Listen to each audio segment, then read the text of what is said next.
Today we talk about the amazing uterus. I'm Dr. Mark Amos, and this is Taco About Fertility Tuesday.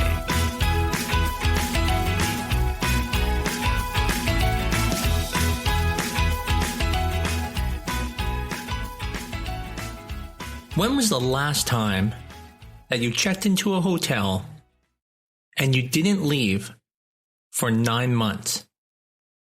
I'm going to assume never. However, that is exactly what happens when you get pregnant. Think how amazing this place has to be. It's a 5-star hotel if the babies spend that long in there. What makes this hotel so great? So what is the uterus? Well, the uterus is a muscle. And specifically, it's what's called smooth muscle.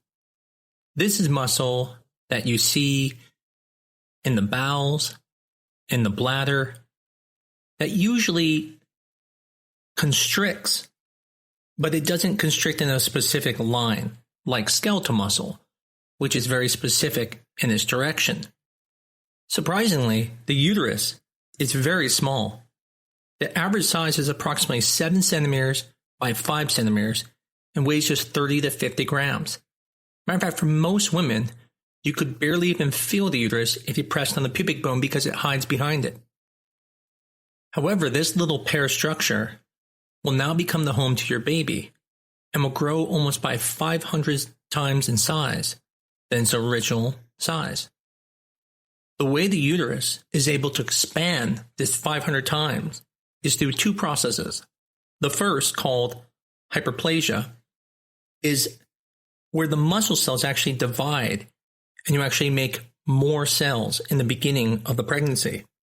But most of the growth actually comes from hypertrophy, which is enlargement of the cells. And it's specifically induced because of the stretching that occurs and causes the cells to get bigger. So much bigger that the uterus can hold an entire baby. And then within 6 weeks after delivering the baby, can go back to its small size and hide again behind the pubic bone. What is so amazing about the uterus is it is the connection between the outside world and the inside world in the woman. The fallopian tubes allow the eggs to be picked up so the sperm coming through the vaginal canal, through the cervix into the uterus, can get to the egg. Yet what's amazing is, even though there's this connection, women don't get infections in their pelvis just randomly because that organ protects the outside from getting back in, except for things that are okay, such as sperm. And it does this well most of the time. Now, there are some infections such as chlamydia, gonorrhea that can work its way through the uterus into the pelvis and cause major infections, even blocking tubes. But in general, most bacteria and most things do not get through this system. From the female side, you can't really feel your uterus because it's deep inside your pelvis, again under the pubic bone. But a small opening from the uterus is at the top of the vagina, which can be seen with a speculum or even felt easily. So how does the uterus not allow certain things to get in, but allow other things too? How does it allow a baby to grow inside there, yet it kills bacteria before it gets inside there? And that works through a couple mechanisms. The first mechanism is there is a vaginal flora that is created that does not welcome certain bacteria.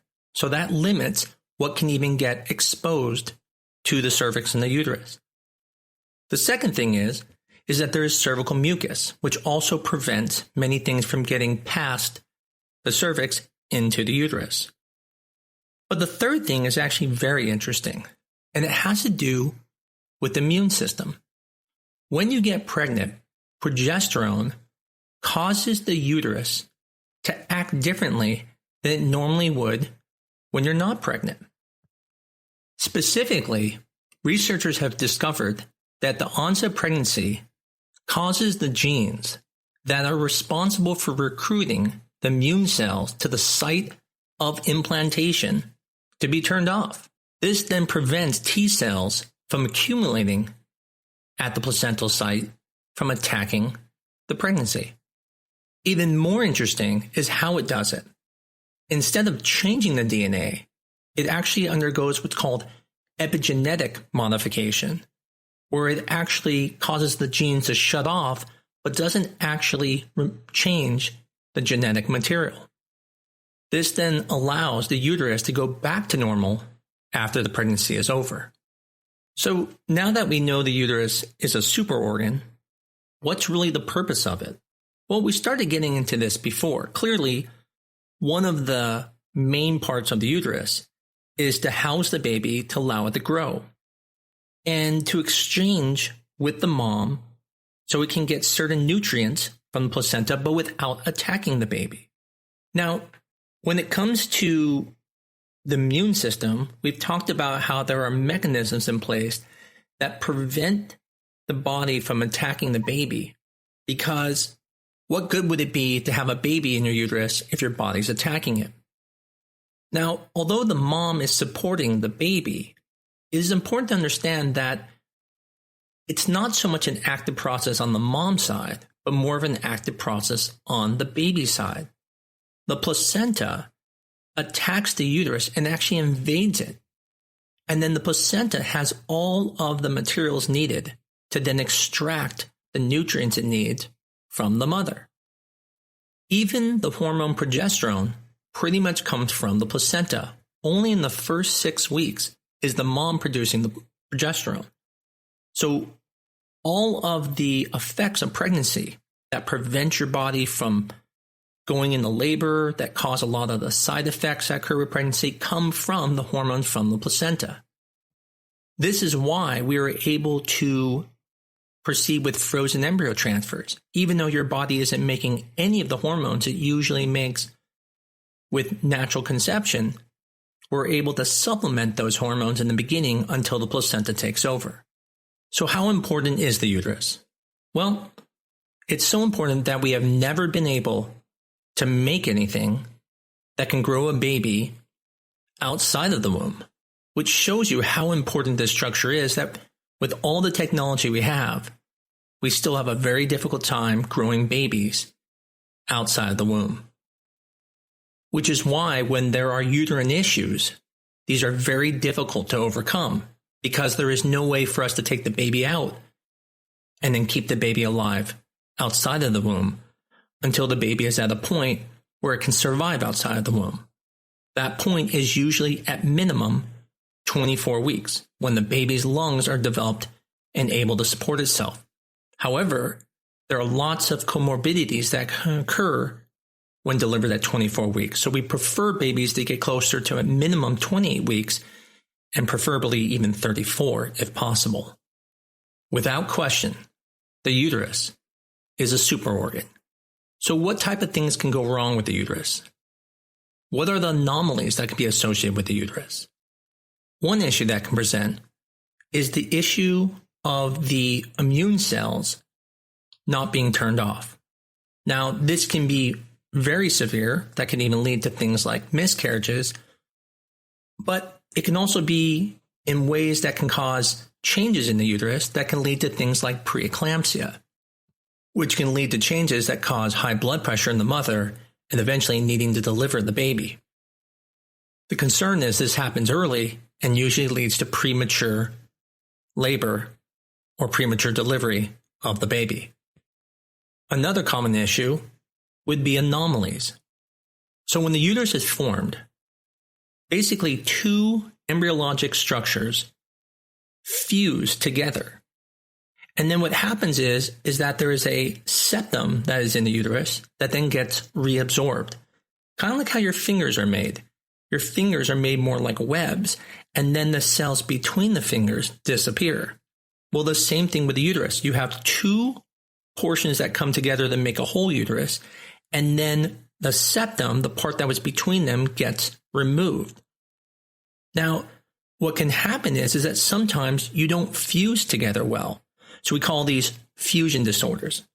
And these are going to be things like a didelphic uterus, a bicornate uterus, or a unicornate uterus. And I'll go over each of those specifically in a second. The next type of problem is that you can have an absorption issue. That's where they fuse together, but you don't have the absorption of the septum between the two tubes that connect it together. And we call that most likely a bicornuate uterus, or what we call a septate uterus. Now, these anomalies can even work their way down the vagina, creating a septum in the vagina. And if the uteruses are completely non-fused, can even lead to having more than one cervix. Another rare issue is you can actually be born without a uterus. And because the uterus and the top portion of the vagina all come from the same area, if you're missing a uterus, you'll also be missing the top portion of the vagina and will have a very short vagina. In the situation where you're missing the uterus and have the short vagina, that can be expanded to allow things like intercourse in the future, but you would not be able to have babies yourself and would have to use a surrogate. Now, in the situation with a septum is very unusual because sometimes it can be associated with recurrent miscarriages. Now, it doesn't mean you're going to have miscarriages. And so there is a lot of controversy that if you have a septum, do you remove it or do you leave it? And there's a lot of controversy on this. I think some people, they remove it no matter what. Other people like myself feel if there has not been a history of miscarriages, the risk of doing surgery can sometimes be worse than the benefit. And so you have to look at in a case-by-case situation. But if you do have a septum and you are having miscarriages, without question, you should remove the septum. A uterine septum can also be associated with preterm labor, but only when it's severe, when we call it complete septum, when it goes all the way down to the cervix. Now, when we talk about a unicornate uterus, what we're talking about is that only one of the tubes that fuse together formed to make the uterus and the other one didn't. And so you only have half of a uterus.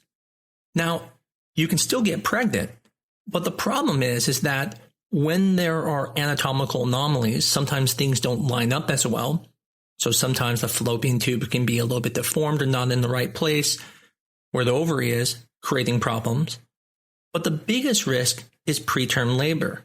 As you can imagine, if the uterus is smaller, it's going to have less space and potentially could go into labor earlier. Now, with a unicornate uterus, you only have one cervix because only one part of the uterus formed. But in a bicornuate uterus, both of the tubes started to fuse. And so the bottom portion, where it comes together in the cervix, fused, so you have one cervix, but the top of it has this heart shape, where there are two uteruses, but they're fused together. And so a bicornuate uterus also has preterm labor, but not as severe as the unicornate uterus. It is very difficult sometimes to tell the difference between a bicornuate uterus and a septate uterus, especially if you're doing a hysterosalpingogram. Because from a hysterosalpingogram's perspective, you'll see two cavities, and it could then be a bicornuate uterus or a septated uterus. If you're doing a hysteroscopy, you would also see two cavities, and you wouldn't see the outside the uterus, so you wouldn't know if it's a bicornuate uterus or a septate uterus. However, a sonohystogram or an MRI would allow you to see the outside of the uterus as well as the inside of the uterus at the same time, where you can then determine, is the uterus heart shape physically, or is it just a septum going down it, creating a heart shape inside it? Now, when it comes to a didelphic uterus, we're talking about two problems: fusion and absorption, because they never fused together, so nothing was absorbed. So you have actually two uteruses. Those two uteruses also have a cervix, so you have two cervixes, and then sometimes you might even have a septum in the vagina, creating two vaginas.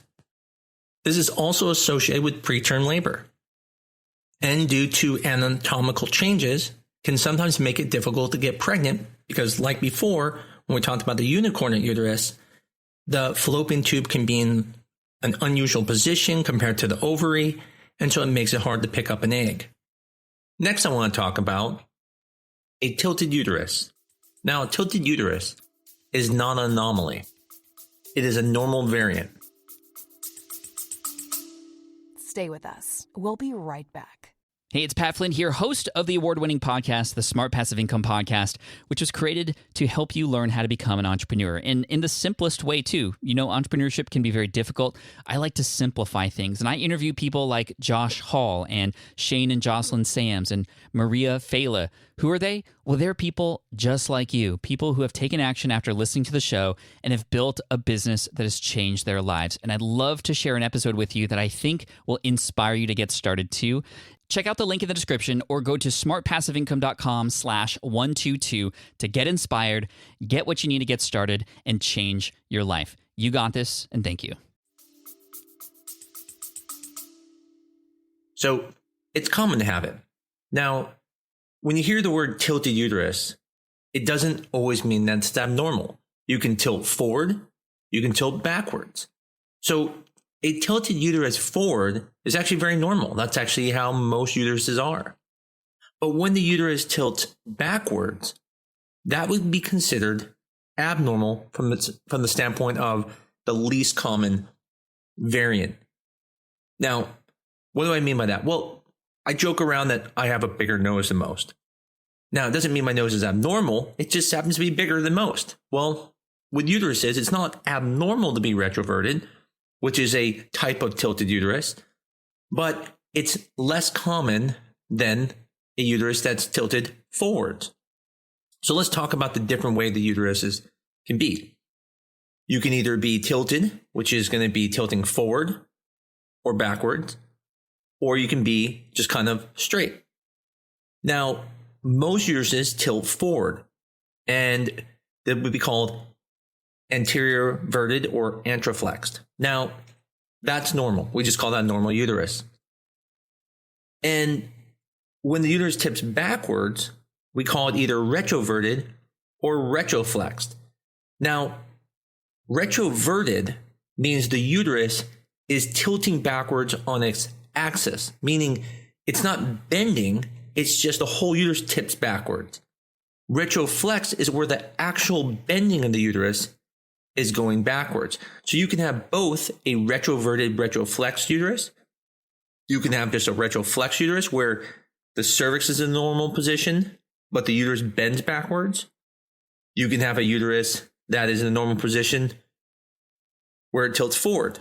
So just to make sure you understand those different things. Now, the thing about a tilted uterus is most of the time when you're told you have one, it's usually because the doctor just doesn't feel it on examination and goes, oh, well, you must have a retroverted uterus. But what's the importance of this? Why do people ask if they have this? Why do they get worried when they have it? Well, because people get worried that it causes infertility. Now, what I can tell you is a tilted uterus does not lead to infertility. However, it can be associated with infertility. Now, how so? Well, because the question is, why is it tilted? What could have caused it to become tilted? Now, as I said, it could be normal. It could be just genetics. It could be just the uterus is a little bit larger, so it falls backwards.